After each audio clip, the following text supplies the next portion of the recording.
le bien de ceux qui aiment Dieu. Paul et Silas ont été arrêtés, battus et jetés en prison pour avoir annoncé la bonne nouvelle de Christ et prouvé qu'il était le seul vrai maître de l'univers digne d'adoration en chassant en son nom un esprit de python. Ils étaient donc en prison à cause de Christ, ayant mal partout et les pieds liés. Actes 16, 19 à 24. En méditant sur ce passage, je me suis demandé en quoi est-ce que tant de souffrances pouvaient concourir au bien de ces hommes, comme le dit Romains 8, 28, ces hommes que Christ avait lui-même envoyés en Macédoine. Acte 16, verset 9. En y réfléchissant, le mot « bien » a retenu mon attention. C'est quoi ce bien du croyant auquel l'Éternel fait contribuer toutes choses? Comment est-ce que Paul a lui-même défini son propre bien?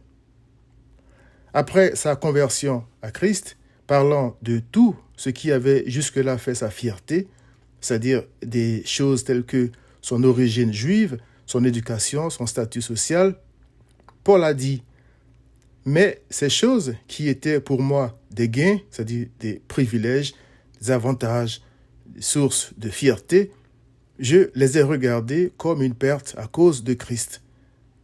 Et même, je regarde toutes choses comme une perte à cause de l'excellence de la connaissance de Jésus-Christ, mon Seigneur, pour lequel j'ai renoncé à tout, et je les regarde comme de la boue, afin de gagner Christ et d'être trouvé en lui, non avec ma justice, celle qui vient de la loi, mais avec celle qui s'obtient par la foi en Christ, la justice qui vient de Dieu par la foi, afin de connaître Christ et la puissance de sa résurrection et la communion de ses souffrances, en devenant conforme à lui dans sa mort, pour parvenir, si je puis, à la résurrection d'entre les morts.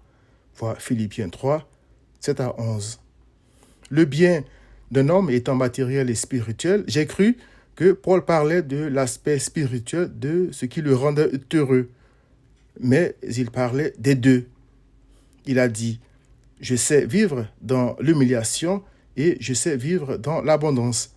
En tout et partout, j'ai appris à être rassasié et à avoir faim, à être dans l'abondance et à être dans la disette.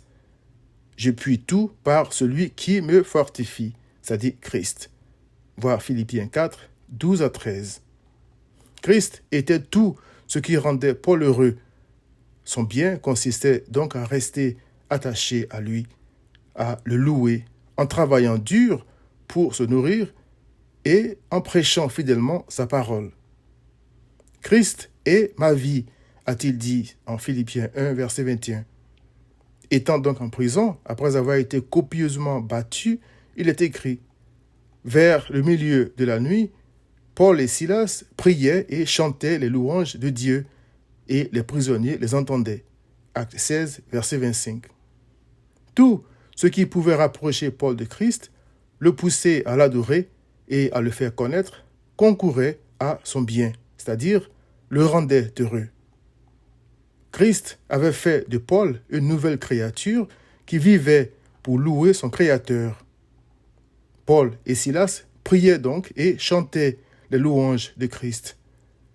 En lisant ça, j'ai compris pourquoi Paul a dit « Nous sommes son ouvrage ayant été créés en Jésus-Christ. » Éphésiens 2, verset 10. Paul était l'ouvrage de Christ. Gloire et honneur donc à Christ qui a transformé Paul et fait de toutes les circonstances de sa vie une occasion de faire ce qu'il aimait faire le plus, c'est-à-dire louer Dieu. Cher ami, qui fait ton bonheur? Viens à Christ.